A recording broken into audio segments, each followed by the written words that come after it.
찬송가 321장 함께 찬양하겠습니다.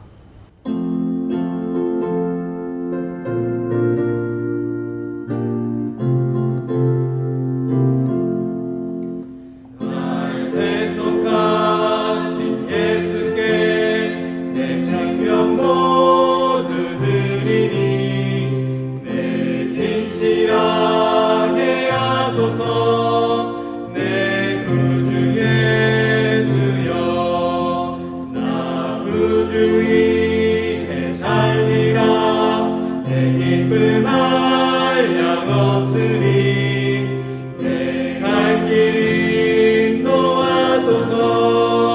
내 구주 예수여, 날 구원하신 예수를 일평생 의지하오니 날 영접하여 주소서. 내 구주 예수여, 나 구주 위에 살리라. 내 기쁨 한량 없으니 내 갈 길 인도하소서. 내 구주 예수여, 주 십자가에 달리사 날 자유하게 했으니 내 몸과 마음을 주 위에 다 쓰게 하소서. 나 구주 위에 살리라. 내 기쁨 한량 없으니 내 갈 길 인도하소서. 내 구주 예수여.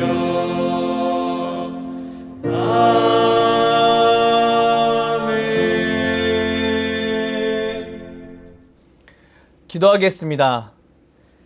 사랑의 하나님, 이른 새벽 이렇게 눈을 뜨게 하시고 하나님 말씀 앞에 나오게 하시니 무한 감사를 올려드립니다. 하나님께서 선물로 주신 오늘 하루를 하나님이 원하시는 모습으로 채워가길 소망합니다. 이 시간 어제까지 나를 붙잡던 수많은 고민과 복잡한 마음을 주님 앞에 내어놓고 겸손히 주님의 얼굴을 바라보길 원합니다. 말씀을 통해 증거된 하나님의 마음을 가슴에 품고 하나님이 원하시는 모습대로 참 평안을 누리는 한 영혼이 되길 소망합니다. 세상이 줄 수 없는 의와 평강과 희락을 주시는 성령 하나님, 우리가 하나님만이 주실 수 있는 하나님 나라의 복을 누리며 머물 수 있도록 인도하여 주시옵소서. 그리고 그 하나님 나라의 능력으로 상황에 지배받는 삶을 사는 것이 아니라 하나님이 허락하신 권세로 상황을 다스리며 세상 가운데 주님을 더욱더 증거하는 복된 삶을 살아갈 수 있도록 기름 부어 주시옵소서. 지휘 하나님, 현재 대한민국은 코로나로 인해 큰 고통을 경험하고 있습니다. 올림픽을 통하여 삶의 활력을 얻고 기쁨이 넘쳐야 하는 시기이지만 코로나라는 큰 장벽 앞에서 무기력하게 서 있을 뿐입니다. 더구나 나만 아니면 되라는 이기적인 마음으로 개인 방역을 지키지 않아 더 많은 사람이 고통을 받고 있는 상황입니다. 능력의 하나님, 이 나라 이 민족을 불쌍히 여겨주셔서 코로나로 인한 어려움에서 벗어날 수 있도록 은혜를 베풀어 주시옵소서. 각자의 삶의 자리에서 이 어려움을 해결하기 위한 노력에 최선을 다하게 하시고 특히 예수 믿는 사람들이 더욱더 믿음의 순종을 하게 하셔서 각자의 삶의 자리에서 빛과 소금의 역할을 잘 감당할 수 있도록 인도하여 주시옵소서. 사랑하는 담임 목사님을 위해 기도합니다. 하나님께서 세우신 주의 종, 교회를 섬기는 데 부족함이 없도록 영과 육을 강건케 하여 주시옵소서. 이 시간 주의 말씀을 듣습니다. 오늘 나에게 주시는 하나님의 말씀을 통해 내 삶 속에 변화가 시작되길 원합니다. 그리스도의 장성한 분량까지 성장하게 하시고 우리의 변화된 모습을 통해 이웃들이 예수 그리스도를 만날 수 있길 원합니다. 성령 하나님, 우리의 심령을 주관하여 주시옵소서. 예수 그리스도의 이름으로 기도합니다. 아멘. 오늘 우리에게 주신 하나님 말씀은 누가복음 18장 34절입니다. 제자들이 이것을 하나도 깨닫지 못하였으니 그 말씀이 감추어졌으므로 그들이 그 이른 바를 알지 못하였더라. 아멘. 오늘의 기본세 한 문장입니다. 이 세상에는 우연히 발생한 것이 없습니다. 모든 일들이 완전한 하나님의 경륜 가운데서 일어납니다. 하나님은 주의 경륜 가운데 자신의 목적을 이루고 계십니다. 하나님을 신뢰하라는 제목으로 하나님의 말씀을 증거하겠습니다. 성도는 하나님을 따르는 사람들입니다. 성경은 이런 사람을 하나님의 백성, 하나님 나라의 백성이라고 말합니다. 하나님 나라의 백성은 로마서 14장에 나와 있듯이 성령 안에 있는 의와 평강과 희락을 소망하고 누리는 사람들입니다. 사랑하는 여러분, 여러분은 성령 안에서 의와 평강과 희락을 누리며 살고 계십니까? 오늘 새벽 주님 앞에 나온 모든 성도님들 가운데 하나님 나라 백성이 누릴 수 있는 의와 평강과 희락이 함께하길 주님의 이름으로 축복합니다. 오늘 본문을 보십시오. 오늘 본문은 화요일에 묵상했던 내용과 동일한 문단에 속한 내용입니다. 누가복음 9장 51절부터 예루살렘을 오르기 위한 여정을 떠난 예수님께서 제자들과 길을 가고 계셨습니다. 이때는 예수님께서 여러 종류의 사람과의 만남 속에서 제자들에게 하나님 나라가 어디에 있는지, 신앙인으로 어떤 삶의 태도를 가지고 살아야 하는지 알려주시고 제자들이 가지고 있던 안 좋은 관점을 수정해 주시는 중이었습니다. 이런 중에 예수님께서 말씀하셨습니다. 앞으로 내가 겪게 될 일들은 모두 선지자의 말에 나온 것을 이루는 것이다. 나는 앞으로 이방인에게 넘겨져 모욕을 당하고 채찍질을 당하고 죽임을 당한 뒤에 3일 만에 부활할 것이다. 너희는 이것을 기억하고 나를 끝까지 따라와야 한다. 하나님이 나에게 십자가 고난을 주셨듯이 너희도 나를 끝까지 따라와 내 모습을 보고 내가 어떠했는지 세상에 증언하는 사람이 되어야 한다. 오늘 본문은 이런 예수님의 말씀을 제자들이 전혀 이해하지 못했다고 이야기합니다. 그리고 이 말씀이 감추어졌기에 그들이 계속 알 수 없었다고 설명합니다. 왜 하나님은 제자들에게 말씀을 가리어서 예수님의 이 귀한 말씀을 깨닫지 못하게 하신 걸까요? 왜 하나님은 제자들이 예수님의 귀한 말씀을 미리 깨닫고 예수님의 고난을 바라보는 것을 허락하지 않으신 것일까요? 우리는 이 질문에 답을 하기 전에 당황케 하는 하나님의 부르심이라는 제목으로 이 본문을 정리한 오스왈드 챔버스의 글을 잠깐 확인해 볼 필요가 있습니다. 첫 번째 문단, 맨 마지막 문장입니다. 하나님의 목적은 결코 사람의 목적과 같지 않기 때문입니다. 우리는 이 사실을 분명히 기억할 필요가 있습니다. 왜냐하면 우리는 이 사실을 너무나 쉽게 망각하기 때문입니다. 특히 예수를 믿는데 열심히 믿는 사람일수록 이런 경우가 왕왕 있습니다. 내가 바라는 목적이 하나님의 목적이라고 착각하고 그것을 하나님 앞에서 점검하지 않는 경우 말입니다. 이것은 나에게 내가 원하는 일이 찾아오거나 내가 피하고 싶은 일이 찾아오는 것에 상관이 없습니다. 이것은 평소에 말로 표현하지 못했지만 내가 지극히 원했던 그 모습으로 나를 이끌어 갑니다. 내 경험과 세상이 주는 지식에 합당한 삶을 살아가게 만듭니다. 하나님의 목적이 결코 사람의 목적과 같지 않다는 중요한 깨달음이 없는 사람은 그저 자신의 마음이 이끄는 대로 살아갈 뿐입니다. 이런 사람은 내가 피하고 싶은 상황을 견디지 못하며 내가 누리고 싶던 것을 절대 포기하지 못합니다. 우리가 평소에 문제라고 말하던 그 삶과 신앙이 따로 가는 삶을 살아가게 되는 것입니다. 혹시 너무나 분명한 하나님의 목적 때문에 나의 목적을 포기해 본 경험이 있으십니까? 저는 저와 여러분 가운데 하나님의 목적 때문에 나의 목적을 포기하는 귀한 경험이 함께하길 축복합니다.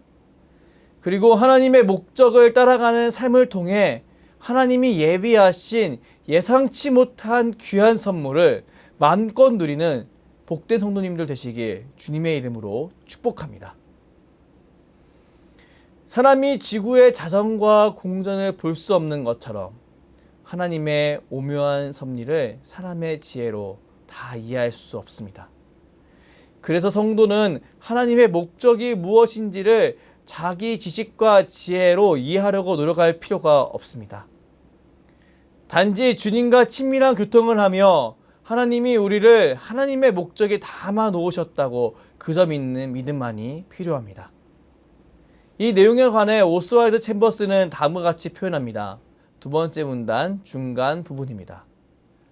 하나님의 부르심이 무엇인지 분명하게 말할 수 없습니다. 그 이유는 주님의 부르심은 그분의 목적을 위해 그분 자신과 동료가 되도록 부르시기 때문입니다. 우리에게 필요한 것은 이 동료로서의 자격시험은 하나님께서 무엇을 하고 계시는지 하나님이 알고 계신다는 믿음입니다. 좀 어려운 표현인데요. 좀 쉽게 표현해 보도록 하겠습니다. 하나님의 부르심은 어떤 것이라고 분명히 잘라 말할 수는 없습니다. 그러나 분명한 것이 있는데 하나님의 소명은 하나님 자신의 목적을 위해 존재한다는 사실입니다. 그래서 우리는 하나님이 추구하고 계시는 그 목적을 잘 모를지라도 하나님이 자기 생사를 알고 계시다는 것을 믿어야 합니다. 만약 인간적 관점으로 하나님이 하신 일을 이해하려고만 한다면 그 사람은 분명히 너무나 복잡한 생각과 태도를 가지게 될 것입니다. 인간적인 관점에서 하나님의 섭리를 판단하려고 할 때 사람은 혼동으로 가득해질 뿐입니다. 그렇기에 우리는 성경을 통해 하나님이 어떤 분인지 발견하고 삶의 자리에서 믿음을 굳게 지켜야 합니다. 나에게 찾아오는 수많은 상황에 일희일비하는 것이 아니라 내 삶을 움켜쥐고 가장 선한 길로 인도하시는 하나님을 신뢰하며 주어진 삶의 자리에서 그리스도인으로서의 생활을 계속해 나가야 합니다. 그렇게 행할 때 우리에게 드디어 하나님의 목적이 드러나기 시작합니다. 예수님의 말씀을 하나도 이해하지 못했던 제자들이 예수님의 십자가의 죽으심과 부활을 본 뒤 하나님의 목적을 발견하고 복음의 증인으로 살아간 것을 기억하십시오. 이해할 수는 없지만 분명하게 눈앞에 이러한 일들을 경험한 제자들은 그 어떤 날카로운 칼도 막을 수 없는 복음의 불도저가 되어버렸습니다. 그들 앞에 놓인 상황이 이전보다 더 어두워 보일지라도 그들 안에 있는 의와 평강과 희락은 사그라들 줄 몰랐습니다.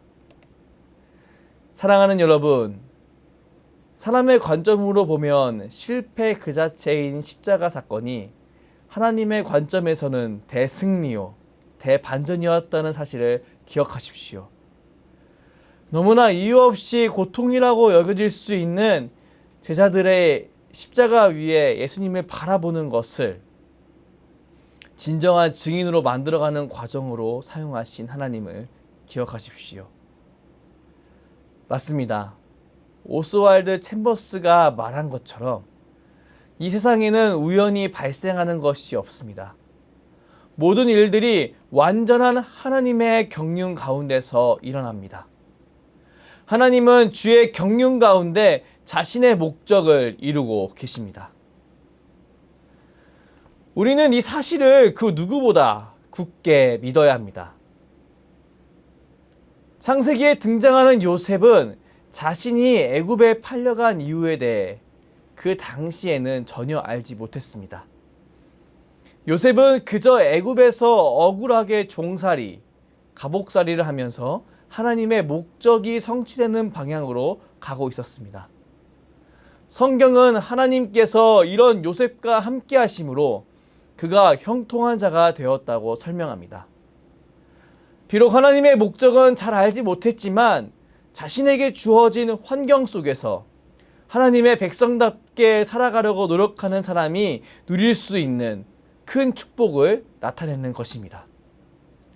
이런 복된 인생을 살아가는 요셉은 마침내 하나님의 계획대로 애굽의 총리로 세워졌습니다. 그리고 요셉은 하나님이 야곱의 가족과 가문의 생명을 보존하기 위해 자신을 지금까지 인도하셨음을 깨달았습니다. 그래서 하나님의 오묘한 섭리 가운데서 자신의 고난을 바라보며 악을 행한 형들을 용서할 수 있었습니다. 요셉에게 용서가 쉬운 일이 되었습니다. 하나님의 섭리 가운데 자신의 인생이 놓여 있다는 것을 깨달았기 때문입니다.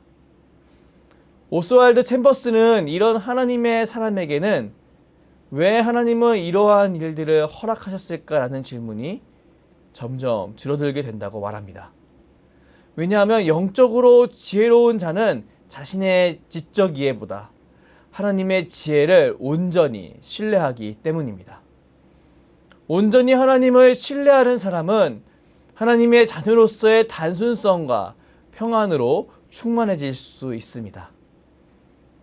믿음이 성장하면 성장할수록 성도의 삶은 더 단순성과 평안으로 충만해집니다. 현재 믿음이 성장하고 있는지 아닌지를 알고 싶다면 자신의 영적 상태에서 단순성과 평안이 있는지 점검해 보시길 바랍니다. 생각이 점점 복잡해지고 인간관계도 점점 복잡해지고 대정관계도 점점 복잡해지고 생활도 왠지 복잡해지고 있다면 믿음이 성장하고 있는 것이 아니라 점차 침체되고 있는 것입니다. 만약 이와 같은 상황에 처한 분이 계시다면 성령의 감동으로 순종할 부분에 대해서 육신적으로 순종하지 못하여 마음속에 갈등 관계가 계속되고 있는 것은 아닌지 점검해 보시길 바랍니다. 자신의 불순종에 대해서 자꾸 합리화할 구실을 찾고 있어서 생각이 점점 복잡해지는 것은 아닌지 점검해 보시길 바랍니다. 십자가의 복음은 구원에 있어서 사람의 믿음과 회개가 먼저가 아니라 하나님의 은혜와 사랑이 먼저였음을 인정하는 것입니다.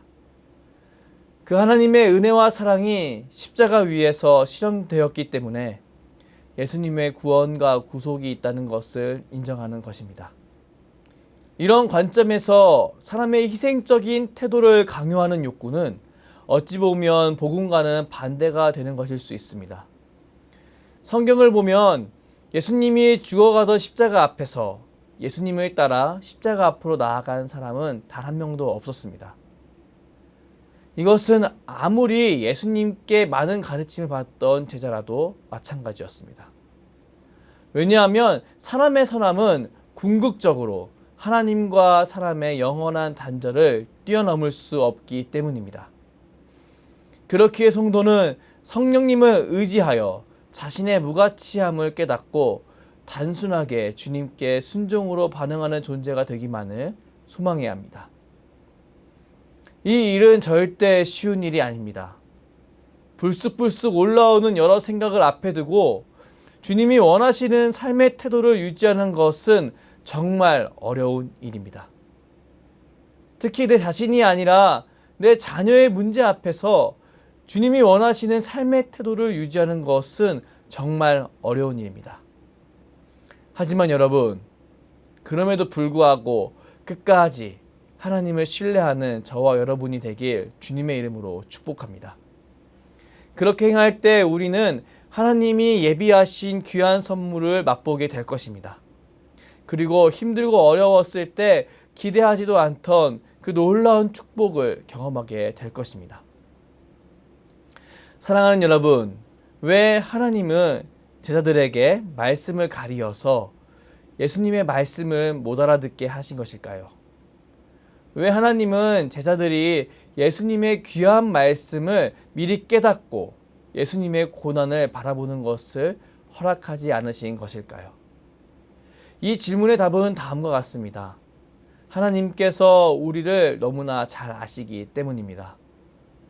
하나님과 영원한 단절 속에 있는 사람은 아무리 선한 지식이 들어올지라도 자신을 위한 행동만 할 수 있기 때문이라는 걸 너무나 잘 아셨기 때문입니다. 오직 하나님의 은혜와 사랑을 온전히 체험한 사람만이, 십자가 사랑으로 구원받은 하나님의 백성만이 하나님을 믿고 그 길을 끝까지 갈 수 있음을 너무나 잘 아셨기 때문입니다. 사랑하는 여러분, 오늘 하루 하나님을 더욱더 신뢰하는데 온 힘과 마음과 정성을 쏟는 귀한 하루 되시길 바랍니다. 구원받는 백성답게 이런 귀한 결단을 마음에 품고 하나님께 기도할 때 우리 주님 정말 기뻐하시리라 믿습니다. 기도하겠습니다. 사랑의 하나님, 오늘 하루 주님을 더욱더 신뢰하라는 은혜의 말씀을 주셔서 감사합니다. 우리 사랑하는 수유제일교회 성도님들, 이 말씀을 굳게 붙잡고 성령을 의지하여 충실히 하나님의 백성으로 살아갈 수 있도록 인도하여 주시옵소서. 우리 삶 가운데 이루어지는 수많은 상황에 흔들리지 않게 하시고 자신의 목적에 맞게 세상을 섭리해 나가시는 하나님을 신뢰하며 끝까지 믿음의 길을 걸어갈 수 있도록 인도하여 주시옵소서. 은혜의 하나님, 사랑하는 우리 성도님들, 하나님 나라에서만 누릴 수 있는 의와 평강과 희락이 늘 누려지길 소망합니다. 내 뜻이 아니라 하나님의 뜻에 순종하며 살아가는 귀한 자녀들에게 세상이 줄 수 없는 큰 평강과 희락을 허락하여 주시옵소서. 그리스도인은 자신의 재주가 아닌 하나님의 능력과 지혜를 온전히 믿는 자들이라는 사실을 믿습니다. 모든 사건 뒤에 있는 하나님의 강권하심을 기억하게 하시고 드러나는 자리든 드러나지 않는 자리든 늘 하나님의 백성으로 살아가게 하여 주시옵소서. 연하여 주께서 가르쳐 주신 기도로 기도하오니 하늘에 계신 우리 아버지, 아버지의 이름을 거룩하게 하시며 아버지 나라가 오게 하시며 아버지의 뜻이 하늘에서와 같이 땅에서도 이루어지게 하소서. 오늘 우리에게 일용할 양식을 주시고 우리가 우리에게 잘못한 사람을 용서하여 준 것 같이 우리 죄를 용서하여 주시고 우리를 시험에 빠지지 않게 하시고 악에서 구하소서. 나라와 권능과 영광이 영원히 아버지의 것입니다. 아멘.